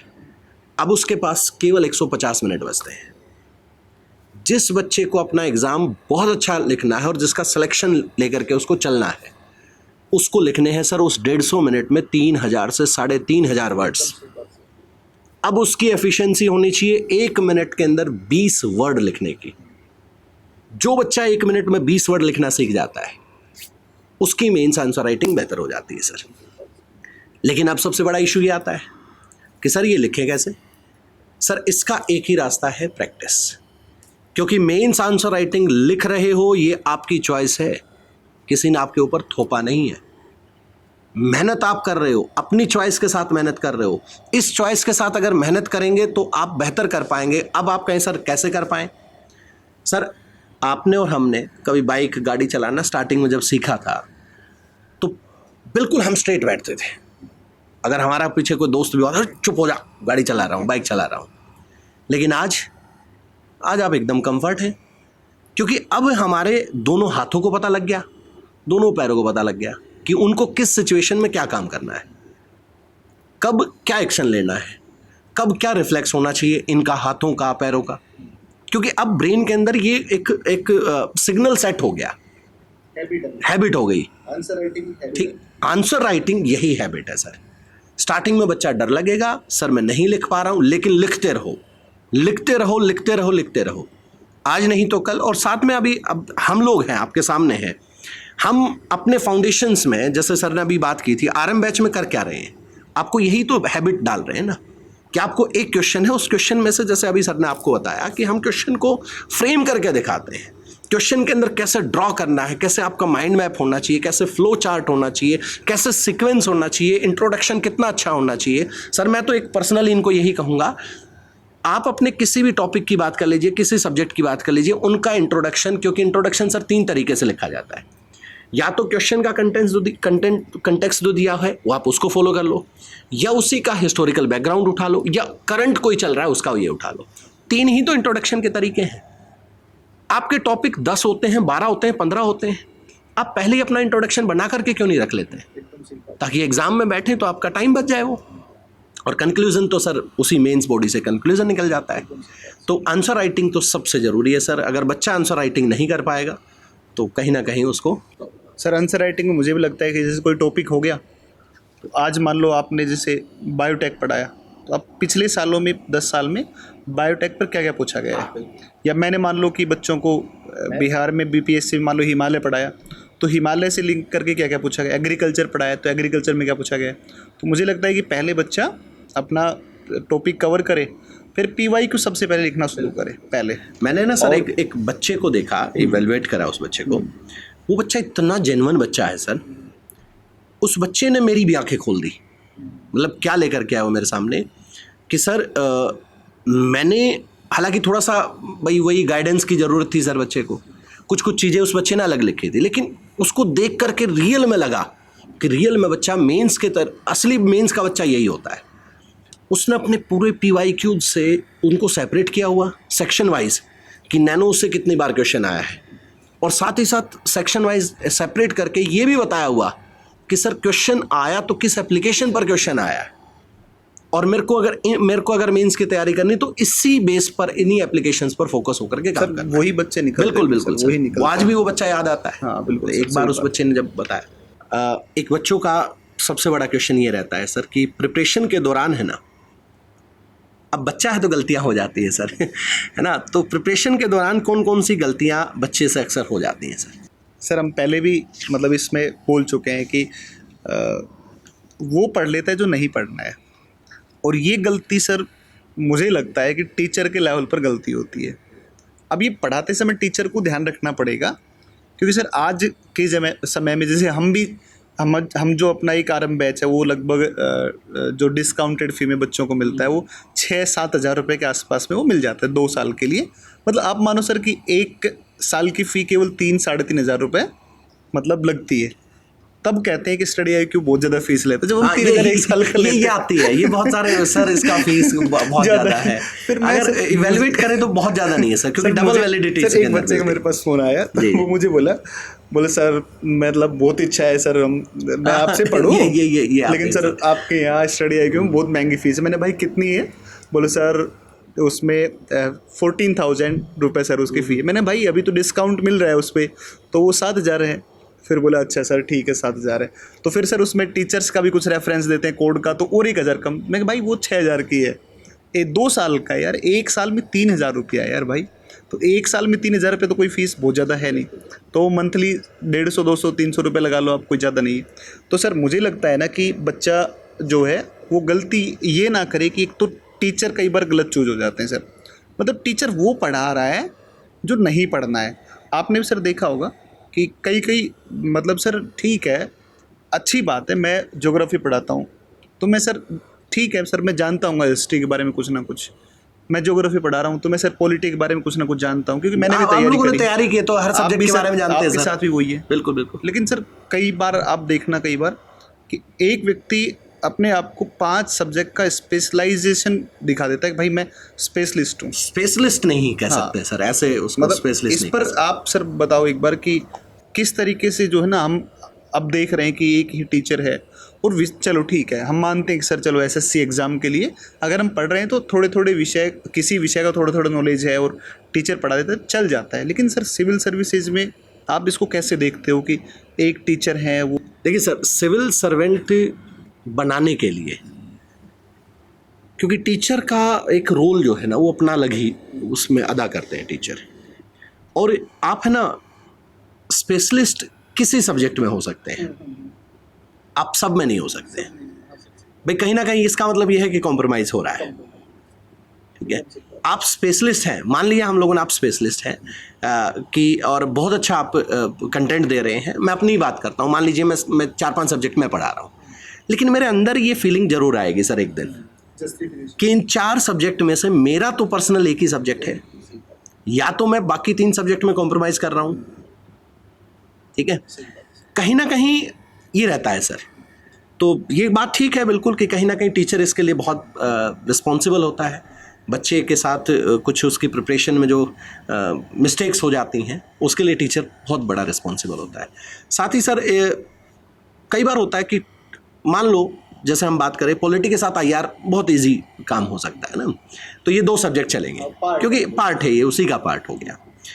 हिस्ट्री के भी अगर बात करें तो 3 सब्जेक्ट हैं सर, आप 3 के साथ आर्ट एंड कल्चर बहुत प्रॉपर है वो करते हैं सर, तो 4 सब्जेक्ट हो गए। अब ज्योग्राफी की बात करें तो क्लाइमेटोलॉजी हो गया, फिजिकल ज्योग्राफी हो गया, वर्ल्ड ज्योग्राफी हो गया, तो आपके पास भी 4-5 सब्जेक्ट हो सकते हैं। इन्वायरमेंट हो सकता है, साइंस टेक के साथ इन्वायरमेंट हो सकता है। लेकिन कई बार ऐसा होता है कि सब्जेक्ट का टच नहीं होते हुए भी सब्जेक्ट पढ़ाया जा रहा है। तो ये बात, ये मैं बच्चों से भी ये बात कहूँगा कि थोड़ा सा सोचने की ज़रूरतें होती हैं इस बात को लेकर के, है ना, कि और कहीं ना कहीं सर अब चीज़ें हैं करते हैं, है ना, लेकिन एक रिलेवेंसी अगर बच्चों को ऑनेस्टी से दी जाए तो वो बच्चा, देखो सर, बच्चा सिलेक्शन लेने के बाद टीचर का नाम भले ही ना ले, लेकिन वो ज़िंदगी में एक बार बच्चा टीचर को याद जरूर करता है, चाहे वो 1 सेकंड के लिए याद करे, जिस इंसान ने उसके साथ ईमानदारी से काम किया। तो ये तो चीज़ सबसे बड़ी है सर। अच्छा ये बताइए सर कि जैसे मान लो अगर मैं एक स्टूडेंट हूँ, ठीक है, और मेरे को आज ही तैयारी स्टार्ट करनी है, मेरे को नहीं पता बीपीएससी क्या है, यूपीपीएससी क्या है, यूपीएससी क्या है, मैं नहीं जानता, तो मैं कैसे तैयारी करूँ, इसके लिए क्या होना चाहिए? मुझे लगता है कि हम पहली बार जब तैयारी करते हैं तो सर बहुत ज़्यादा ज़रूरी है कि एजुकेशन का अभी जो दौर चल रहा है सर, ये जैसे सर आपने या हमने तैयारी करी तो उस समय हम जब दिल्ली के लिए सोचते थे तो हमें लगता था यार जाएं कि नहीं जाएं, क्योंकि मोटी फ़ीस है, 1-2 लाख रुपये फ़ीस लगेगी, वहाँ रहना भी है। लेकिन आज का सर समय बदल गया, नया मतलब डिजिटल रेवोल्यूशन आ गया सर ये, और बहुत कम फ़ी में बहुत अच्छे मतलब टीचर्स मिल जाते हैं। आप जो टीचर चाहें वो आपको 5-4 हज़ार रुपये में मिल जाते हैं, जो भी कोर्स चाहें। तो सर मुझे लगता है कि बच्चा अपने लेवल पर एफ़र्ट ना लगाए, और वो प्रिपरेशन जब वो सोचता है ना तो उसको किसी न किसी फाउंडेशन एक बैच में अपने, ठीक है, नहीं कह रहे कि इसको पढ़ो उसको पढ़ो उसको पढ़ो, आप पहली बात तो ये देख लो कि हाँ भाई यहाँ के टीचर्स बहुत मैच्योर हैं, स्पेशलाइजेशन इनके पास में है, कितने समय से ये पढ़ा रहे हैं, पुराने टीचर हैं या बिल्कुल नए हैं।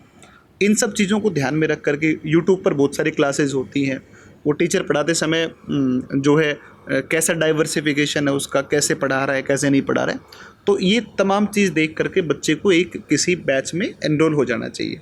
और जब वो एनरोल हो गया तो वहाँ सर सब्जेक्ट चल रहे हैं और वो सब्जेक्ट के साथ साथ अपना प्रिपरेशन करें, तो मुझे लगता है कि अगले 1 साल में सिलेबस कंप्लीट होगा, उसके अगले 6 महीने में बच्चा उसको कई बार मल्टीपल टाइम रिवाइज़ करेगा, और उसके अगले 6 महीने में बढ़िया तरीके से answer writing, PYQs, practice set या फिर इस तरीके की एक्टिविटी करेगा, तो लगभग ओवरऑल 1.5 से 2 साल में अच्छी तैयारी मतलब उसकी हो जाएगी। अच्छा ये बताइए सर कि मान ली कई बार ऐसा आता है, कुछ बच्चे भी कहते हैं कि सर क्या हमें सेल्फ स्टडी से प्रिपरेशन हो जाएगी या कोचिंग हमारे लिए ज़रूरी है?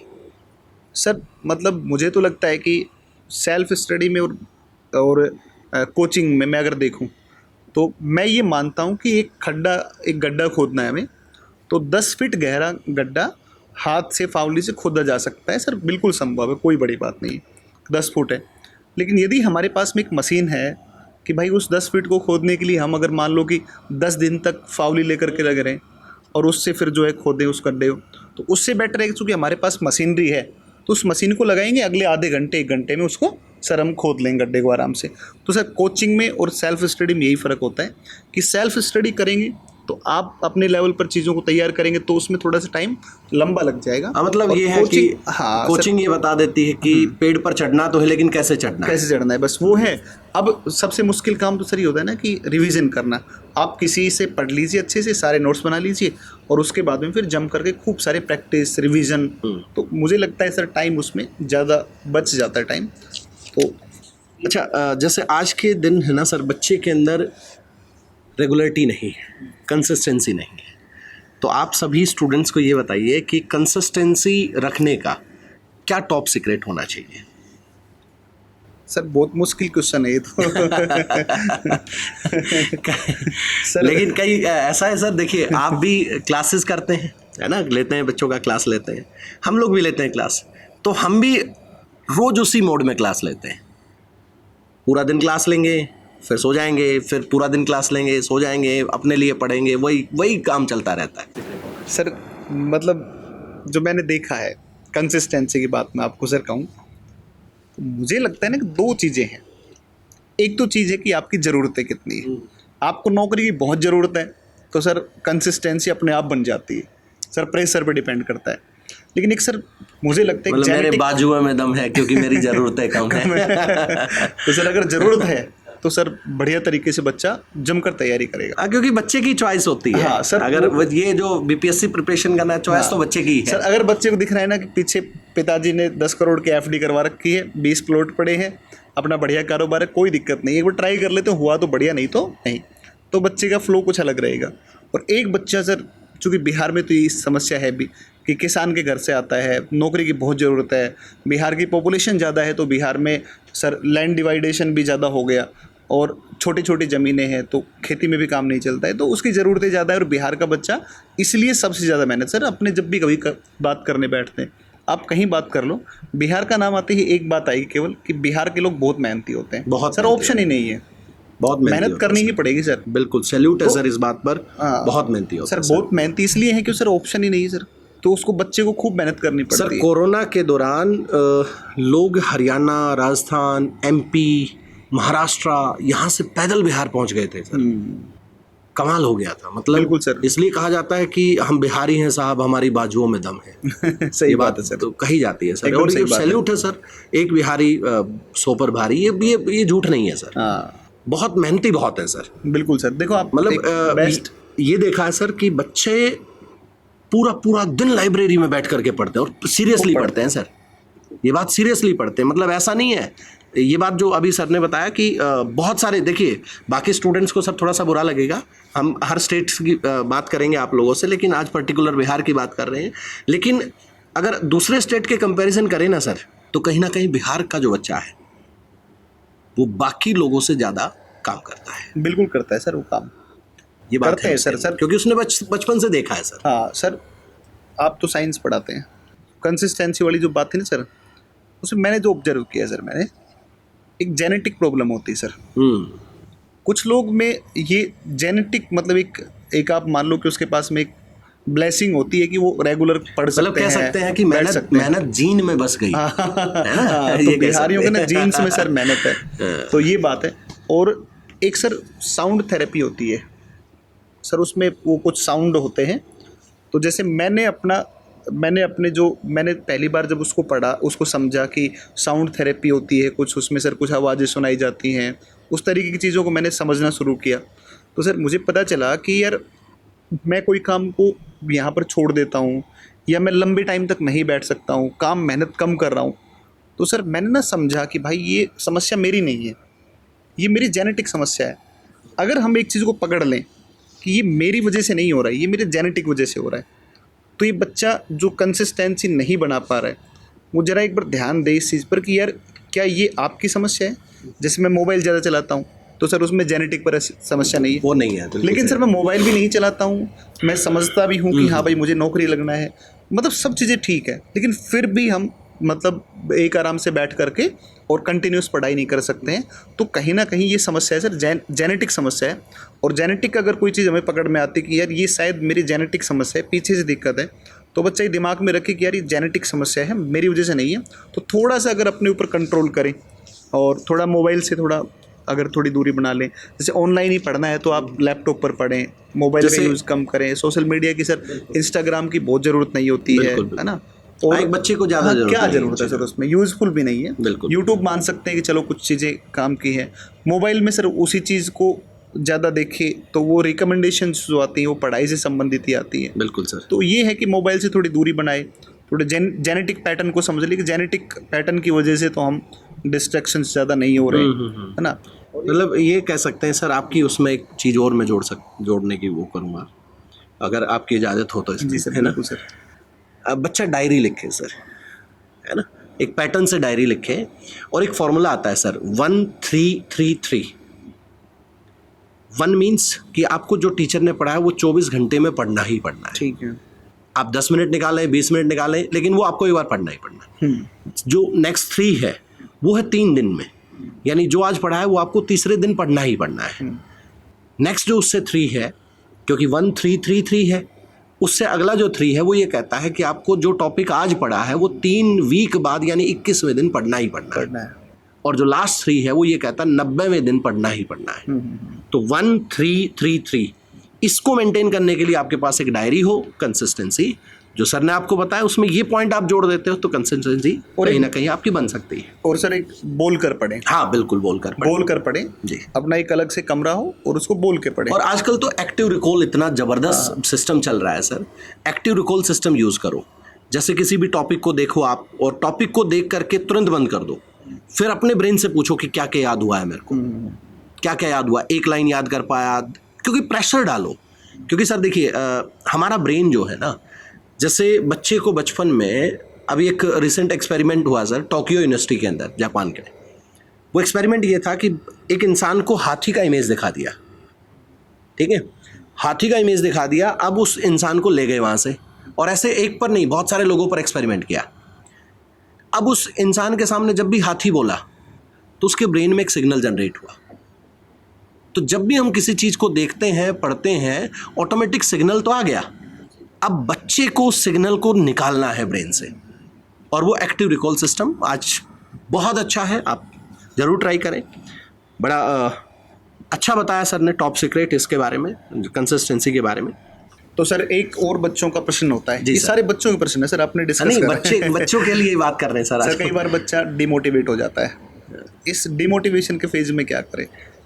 जब मन है पढ़ने का लेकिन पढ़ नहीं पा रहा है। देखिए सर, 2 बातें अलग अलग हैं, उसका मोटिवेशन और डिसिप्लिन। देखिए पहले मैं तो एक बच्चों से मैं बात करूंगा, बच्चा ना स्ट्रेस में बहुत जल्दी चला जाता है, और आज के दिन सबसे बड़ा इशू है मेंटल हेल्थ सर। जिस बच्चे की मेंटल हेल्थ अच्छी है सर, जैसे आपने बताया था प्रॉपर नींद, उसी नींद लेने के क्रम के अंदर मैं एक चीज़ और जोड़ूंगा, वो अच्छी डाइट भी ले। हाँ, डाइट। जैसे गुड मूड फूड के नाम से बनाना को जाना जाता है। बनाना के अंदर विटामिन B6 होता है, और विटामिन B6 हमारी जो पीनियल ग्लैंड है उसको सबसे अच्छा कंट्रोल करता है। ठीक है। इसके अंदर एक हार्मोन है मेलाटोनिन, वो मेलाटोनिन हार्मोन हमारे कंसंट्रेशन को बेहतर करता है। बच्चा हैप्पी रहेगा, बच्चे को अच्छा लगेगा। और ये कहा जाता है कि सर जिस इंसान का जो ये विवेक है वो आनंद में आ जाए तो इंसान विवेकानंदा हो जाता है, ये बात कही जाती है। और बच्चे को सर मेंटल हेल्थ पर काम करना पड़ेगा, प्रेशर को दूर रखना पड़ेगा, अपनी लाइफ को बैलेंस रखना पड़ेगा।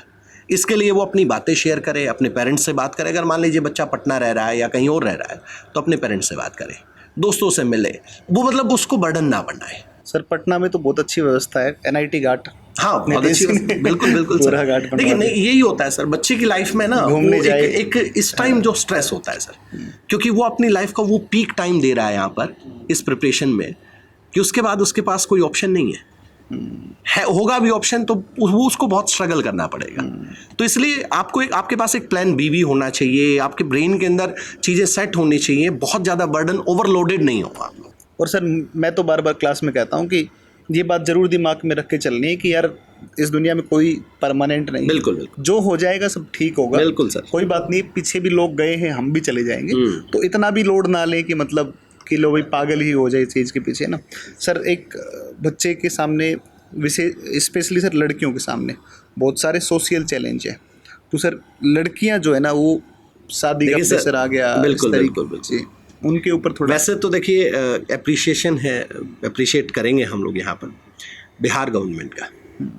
उन्होंने लड़कियों को पढ़ाने के लिए जब एक लड़की एक बेटी जन्म लेती है, क्योंकि सर देखिए एक सिंपल बात कही जाती है, जब बेटे का जन्म होता है, बेटे का जन्म भाग्य से होता है, लेकिन बेटी का जन्म सौभाग्य से होता है। एकदम सही बात है। बिहार गवर्नमेंट का मतलब बेटी जब पैदा होती है तब से लेकर उसके ऑफिसर बनने तक, अगर बेटी यूपीएससी क्लियर करती है तो मान लीजिए प्रीलिम्स क्लियर किया तो उसका खर्च उठाती है बिहार गवर्नमेंट, अगर वो बीपीएससी का प्रीलिम्स क्लियर करती है तो उसका खर्च उठाती है। और कहीं ना कहीं सर देखिए एक कल्चर है, मैंने भी ये चीज़ फील की है, आप भी ये चीज़ फील करते होंगे। देखिए बेटियों को एक तो ना मतलब, क्योंकि ये कहा जाता है कि उनको अगर बिना मतलब उनके पंख अगर खोल दोगे तो वो इतना उड़ेंगी, उस लेवल तक वो पहुंच जाएंगी और उस पंख खोलने पर आपको प्राउड होगा, ये एक माँ बाप। लेकिन कहीं ना कहीं जब सोसाइटी को देखते हैं सर, इस उम्र के अंदर अक्सर बच्चियों से कुछ ऐसी ना चाहते हुए कुछ गलतियां हो जाती हैं जो वो नहीं करना चाह रहे थे, अपने कंसंट्रेट करके अपनी पढ़ाई पर फोकस कर रहे थे, लेकिन फिर भी कुछ छोटी छोटी गलतियां हो जाती हैं सर। तो बेटियों के लिए बिहार गवर्नमेंट जो काम कर रही है, उसी तरीके से अगर बेटियां इस चीज़ को समझें, विमेन एम्पावरमेंट की जो हम लोग बात कर रहे हैं उस बात को अगर समझें, तो मैं तो पर्सनली ये कहूँगा कि बेटियों को प्रिपरेशन के दौरान उस बात को समझना चाहिए कि वही बेटी हैं जिन्होंने इस संसार को चलाया है। सही बात है सर, क्योंकि वो एक बेटी नहीं है, वो बेटी के साथ साथ वो इंसान है इस दुनिया का जो इस संसार को चलाने वाला है। तो ऑलरेडी उसके अंदर इतनी पावर है। बस बेटियां थोड़ा सा ये ध्यान रखें कि कहीं ना कहीं वो इन चीज़ों में या इस तरह के जो XYZ जो पर्सन होते हैं सर, उनसे थोड़ा सा अपने आप को बचाएं और बेटियां हमेशा तैयारी करती रहें सर। मतलब मैं भी सर इसमें एक चीज़ मतलब जी बिल्कुल। जितनी भी बच्चियां जो तैयारी करती हैं, प्रिपरेशन करती हैं, मतलब उनके लिए भी मैं एक बात कहूँगा कि आप जब भी तैयारी करती हैं तो हमेशा जब भी आपके साथ कोई भी ऐसी घटना हो, कोई पीछा करे, कोई परेशान करे या कोई भी ऐसी एक्टिविटी आपके आसपास दिखे, तो आप अपनी सारी बातें अपनी मम्मी के साथ में, और मैं तो कह रहा हूँ कि खुल कर के अपने पिताजी, आपके पास भाई है, आपके बड़े भाई हैं, तो उनको आप फर्स्ट टाइम में उस चीज़ को घर वालों को, परिवार को बिल्कुल अवेयर कर दें और आप डिसीज़न करिए। अब सर अभी विमेन एम्पावरमेंट के नाम पर बहुत सारी गलत चीज़ें भी मैं देख रहा हूँ कि हो रही हैं। मतलब मुझे लगता है सर कि हो सकता है इस बात का अपोज भी हो कि जैसे बच्चियाँ शादियों को लेकर के गलत व्यक्तियों पर ट्रस्ट कर लेती हैं, क्योंकि सर उम्र 19, 20, 21, 22 साल ये है, उम्र वही होती और है सर, जज करने का बिल्कुल जज बिल्कुल नहीं कर पाते हैं ना, और वो केवल बातों के पीछे बच्चियां बैठ जाती हैं। तो आप इस तरीके के किसी भी रिलेशन में आप अगर रहें तो बहुत सोच समझकर और बहुत परिपक्व, बहुत मैच्योर आपका डिसीजन होना चाहिए कि अच्छा लड़का जो मतलब आपके दोस्त, जो आपके फ्रेंड सर्किल में है, तो बिल्कुल सही व्यक्ति पर ट्रस्ट करना है। किसी भी व्यक्ति पर आप बाहर रह करके ट्रस्ट ना करें। आज का जो समय है सर, उसको देखते हुए मुझे लगता है ये हर लड़की को ध्यान रखना चाहिए, बिल्कुल कि किसी पर भी गलत ट्रस्ट ना करें, कभी बाद में ऐसा हो, क्योंकि हमें जो परेशानी होगी वो तो अलग सर, बच्ची खुद परेशान होगी तो अलग है, बिल्कुल सर, लेकिन जो परिवार परेशान होता है, जो मेंटल टॉर्चर जो परिवार झेलता है, मम्मी पापा भाई बहन, वो बहुत ख़राब चीज़ होती है। लेकिन अगर आज की अगर बात करें सर, तो आज बच्चियां जो हैं, आप देखिए बीपीएससी का भी जब मेंस का रिजल्ट, आप 17th का रिजल्ट आएगा, तो उसमें भी बहुत सारी बेटियां हैं जिन्होंने मतलब इंटरव्यू दिया है और उस जो सिलेक्शन लेने के लिए तैयार है। तो मतलब आज वो टाइम चला गया सर, जो पहले चीज़ें होती थी, लेकिन कहीं ना कहीं कुछ अभी भी बचे हुए हैं। तो हम ये भाई इनसे थोड़ा सा अपने आप को सेफ रखें और अपने प्रिपरेशन। बहुत मतलब डिफिकल्ट क्वेश्चन पूछता हूँ सर। जी सर, क्या बीपीएससी फर्स्ट अटेम्प्ट में हो सकता है? अरे भाई साहब देखिए सर, बीपीएससी का एग्ज़ाम जो है ना, उसको क्लियर करना एक ट्रिक है। ट्रिक का मतलब क्या है सर, यहाँ कि बच्चे को अपना बैकग्राउंड याद रखना चाहिए कि उसने 10th तक 12th तक कितनी एफर्ट की, कितनी मेहनत की। कई बार ऐसा होता है कि देखिए प्रिपरेशन करते हैं सर, हम तो हर बच्चे के साथ खड़े रहते हैं, लेकिन कई बार बच्चा क्या गलती कर जाता है कि उसने 9, 10th, 11th, 12th तक बहुत अच्छा नहीं बैकग्राउंड रहा उसका, नहीं पढ़ पाया होगा, कोई भी कंडीशन उसकी रही होगी, लेकिन अब भी नहीं पढ़ रहा है। उसको पता है कि मैं स्कूलिंग में नहीं अच्छा कर पाया था, वो उसकी फैमिली कंडीशन हो सकती है या उस एज की कंडीशन हो सकती है, कोई भी हो सकती है सर, लेकिन आज भी नहीं कर रहा है। तो कहीं ना कहीं अब बच्चे को सोचना पड़ेगा सर। फर्स्ट अटेम्प्ट में होता है सर, बहुत सारे लोगों का होता है। एक MBBS किया हुआ स्टूडेंट आता है, पहले अटेम्प्ट में क्लियर करेगा, चला जाएगा। IITian आते हैं, पहले अटेम्प्ट में क्लियर करके चले जाएंगे, वो लगातार मेहनत कर। लेकिन आप ये देखिए वो IITian है, वो MBBS है, उन्होंने 9, 10th, 11th, 12th में मेहनत की है, तब यहाँ तक पहुंचे हैं वो। सही बात है। इस बात को बच्चे को जरूर देखना चाहिए सर। तो फर्स्ट अटेम्प्ट में होता है सर, लेकिन आपका एक सही गाइडेंस, सही तरीका, आपके पास प्रीलिम्स में क्या आएगा, मेंस में क्या आएगा, इंटरव्यू में क्या आएगा, ये आपको पता होना चाहिए। साथ ही साथ आपके पास अच्छे मेंटर होने चाहिए, अच्छा फाउंडेशन, अच्छी चीज़ें अगर आपके पास हैं तो आप फर्स्ट अटेम्प्ट में भी क्लियर कर सकते हैं। सर डिसिप्लिन या मोटिवेशन, अरे सर क्या इम्पोर्टेंट है? सबसे ज़्यादा देखो सर, एक हम लोग वो आर्टिफिशियल इंटेलिजेंस में 2 चीज़ें पढ़ते हैं, मशीन लर्निंग और डीप लर्निंग। मशीन लर्निंग क्या है सर, एक स्टेज पर जाने के बाद कांस्टेंट हो जाती है, लेकिन डीप लर्निंग जैसे ChatGPT है और ये है, ये रोज सीखते हैं। किनसे? हमसे ही सीखते हैं। तो डीप लर्निंग है डिसिप्लिन, और मशीन लर्निंग है जो एक कांस्टेंट हो जाती है, वो मोटिवेशन। जब कांस्टेंट हो गया तो बच्चे को बार बार मोटिवेट होने की ज़रूरत होती है। इसलिए मेरा मानना ये है सर, डिसिप्लिन मस्ट है। अगर कहा जाता है ना कि सर अगर शिद्दत के साथ रोया जाए तो फूटी आंख से भी आंसू आता है, सही बात है। वो डिसिप्लिन है। आज आप गुब्बारा आ जाएगा मोटिवेट होने का, बहुत एकदम से मोटिवेट हो जाएगा, हम ये कर देंगे वो कर देंगे, लेकिन वो गुब्बारा हवा है और वो निकलेगी। कई बार होता है सर, बर्थडे पर बैलून लगा दिए जाते हैं, कोई नहीं फोड़ता उनको, लेकिन फिर भी हवा चली जाती है उनकी, वो मोटिवेशन है सर। और जैसे सर अगर 4 घंटा बैठ के पढ़ते हैं तो मोटिवेशन खुद ही आता है, अपने आप पे आ जाता है, अपने आप उसको लगने लग जाता है हाँ मैं अच्छा ठीक हूँ, अपनी लाइफ में अच्छा कर रहा हूँ, पढ़ाई करें तो अपने आप आएंगे, अच्छा कर रहा हूँ, उसको पता लग जाता है सर। ये है। वैसे तो हम काफ़ी देर से बच्चों के बारे में ही बात कर रहे हैं, लेकिन एक अच्छा क्वेश्चन ये आता है बच्चे का कि सर अगर फर्स्ट अटेम्प्ट में सिलेक्शन लेना हो तो 3 सबसे ज़रूरी बातें क्या होनी चाहिए? पहले अटेम्प्ट में सिलेक्शन के लिए 3 बातें महत्वपूर्ण, कि सबसे पहली बात कि सिलेबस और PYQs, पूरा सिलेबस क्लियर हो कि क्या क्या पूछता है। दूसरी बात कि प्रीलिम्स में PYQs में 10 साल में ये पूछा और मेंस में ये पूछा, नंबर 1। नंबर 2 बात कि दूसरी बात में ये है कि हमारे पास सही मेंटरशिप, सही फाउंडेशन कोर्स हो, सही टीचर हो और सही मेंटरशिप हो। और सर तीसरी बात, जम करके बैठ करके खूब सारी तैयारी और खूब सारी प्रैक्टिस और खूब सारी आंसर राइटिंग। अगर इन चीज़ों पे काम हो गया तो सर पहले बार में हो जाता है सर। बहुत बढ़िया सर। अच्छा, कुछ बिगनर्स होते हैं सर, आप बिगनर्स को क्या एडवाइस देंगे? बिगनर्स को क्या करना चाहिए? सर टीचर के साथ चलो, बस टीचर को फॉलो करो, टीचर को फॉलो करो, वो ले जाएंगे खींच करके। क्योंकि वो ऑलरेडी उनसे उसका इतना एक्सपीरियंस में रहे हैं, उस रास्ते से निकल चुके हैं, उनको पता है कि उनके क्या नहीं करना, क्या करना है। जितना सर टीचर ने बोला सिर्फ उतना करो, उसके अलावा कुछ नहीं। ये बड़ा अच्छा सर। अच्छा सर, कई बार ऐसा होता है कि कुछ बच्चों का छोटे से स्कोर से रह गया। सर आपके पास भी ऐसे बच्चे होंगे जो कहते हैं सर 0.25 से रह गया मेरा, नहीं हो पाया, या कुछ स्कोर से मेंस में रह गया। तो जो रिपीटर्स होते हैं उनके लिए आप क्या मैसेज देंगे, क्या करना चाहिए? 2 जगह पर बच्चा रहेगा, या तो प्रीलिम्स नहीं हो रहा है या मेंस में रह जा रहा है। प्रीलिम्स अगर नहीं हो रहा है तो सर उसका कहीं ना कहीं दिक्कत आ रही होगी, या तो उसका करंट खराब हो रहा है, करंट अफेयर नहीं हो रहा तो उसका साइंस खराब हो रहा है। BPSC के अंदर तो सर यही होता है, बाकी सब उसका ठीक रहता है। तो अगर करंट अफेयर खराब हो रहा है तो वो करंट अफेयर को हैबिट की तरह डे बाय डे, एक चाय एक न्यूज़पेपर एकदम साफ। वही जो बात अगर मेंस में सर अगर नहीं हो रहा है तो मेंस में अगर नहीं होने का कारण है सर कि वो वर्ड लिमिट को क्रॉस कर दे रहा है। तो वर्ड लिमिट को ध्यान में रख करके अगर बच्चा चले तो सर मुझे लगता है कि वो मेंस को मेंटेन कर पाएगा। और मेंस में ये दिखाने का कोशिश ना करे कि हमें कितना आता है, मेंस में सिर्फ उतना ही लिखें जितना ज़रूरत है। तो नीड के हिसाब से हम लिखें तो मुझे लगता है मेंस में बच्चा नहीं फंसेगा सर।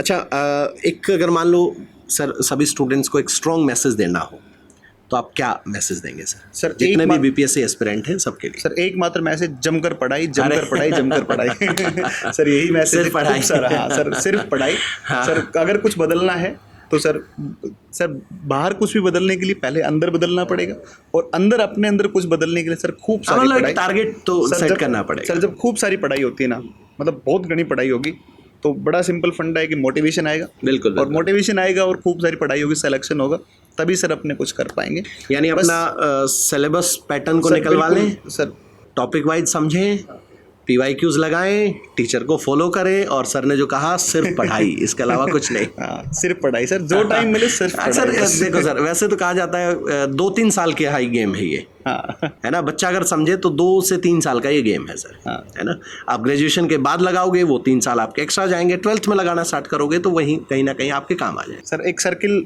बच्चों का, आप दोस्तों का सर्किल अच्छा होना बहुत जरूरी है। बिल्कुल। सर 4 स्टूडेंट मिले, चारों UPPCS तैयारी करते थे, चारों ने प्रीलिम्स दिया, चारों ने मेंस दिया, चारों ने इंटरव्यू दिया, 2 का फाइनल हो गया, 2 मेरिट में रह गए। तो वो आए थे चारों अपने यहाँ पर स्टडी IQ में, और वो 2 बाकी कह सर 2 जो बोल रहे थे वो कह रहे सर हम 2 का हो गया, इनका अगली बार इनका नेक्स्ट टाइम हो जाएगा। तो सर, ये सर्कल सर बहुत बड़ा, बहुत जरूरी बहुत चीज मैटर है, करता है ये सर। बहुत जरूरी चीज है। आपके दोस्त कैसे हैं, हाँ। ये आपकी एक्टिविटी बता देते हैं। बिल्कुल सर, दोस्त मतलब बहुत जरूरी है, अच्छे बिल्कुल। दोस्त हों तो ऐसा ग्रुप बनाए। और कई बार ये भी होता है सर, बच्चा जब टेंशन में होता है तो बात किसके साथ शेयर किससे करे। करे सर, सही बात है सर। कुछ बच्चे छिपाते हैं दोस्तों से कि भाई मैं ही पढ़ रहा हूँ, मैं नहीं पढ़ रहा और हूँ। जब सेम अगर हाँ। थीम के बच्चे होते हैं ना सर, तो सबकी मेंटल लेवल एक बिल्कुल जैसा ठीक होता बात है सर। वो फिर उसी डाइवर्सिटी, उसी पार्ट के अंदर काम करते हैं जो उनके लिए बना हुआ है। बिल्कुल सही बात है सर। तो ये है, दोस्त अच्छे होने बहुत जरूरी है। तो ये आपके लिए एक छोटा सा तो नहीं था सर, काफ़ी आप लोगों से, आप लोग के लिए बहुत सारे ऐसे क्वेश्चन सर ने भी जो है पूछे, मैंने भी आपके लिए सर से बहुत सारे क्वेश्चन पूछे। मतलब एक स्टार्टिंग से लेकर लास्ट तक आपको क्या करना चाहिए, कैसे आपको करना चाहिए, कैसे तैयारी करनी चाहिए, कैसे आपको देखना चाहिए, आपका माहौल क्या होना चाहिए। एक लड़की है तो आप किस तरीके से अपने आप को गाइड करें, अपने आप को मोटिवेट करें, अपने आप को डिसिप्लिन रखें। तो ऐसे बहुत सारे क्वेश्चंस का हम लोगों ने डिस्कशन किया, और हम लोगों ने तरीका भी बताया कि आप लोग कैसे किन किन चीज़ों को फॉलो कर सकते हैं, हम आपसे कैसे जुड़ सकते हैं, ये भी हम लोगों ने आपको बताया। किस तरीके से आप हमें फॉलो कर सकते हैं, कैसे हम आपके लिए तैयार खड़े हैं। और लास्ट में बस जाते ही इतना ही कहेंगे कि अगर आपको सच में आप लोगों ने ठान लिया, या आज ये जब भी आप लोग हमारा ये टेलीकास्ट देख रहे हो, इसके बाद आप जब रात को सोएं तो सोचिएगा ज़रूर कि आप सच में क्या BPSC प्रिपरेशन करना चाहते हैं। और जो बच्चा 72nd देने की तैयारी कर रहा है, या 73rd के अंदर अपने आप को मूड बना रहा है कि हाँ सर मेरे को तैयारी करनी है, तो उस बच्चे के लिए ये मोस्ट इम्पॉर्टेंट रहा जो आज का ये सेशन था। तो बच्चों के लिए कोई लास्ट मैसेज सर? बस सर मेरा लास्ट मैसेज यही की रहता है, पढ़ाई। चलिए, आप सबको बहुत बहुत नमस्कार, बहुत बहुत धन्यवाद, आप लोगों ने इतना प्यार दिया। Thank you so much. जय हिंद, जय भारत।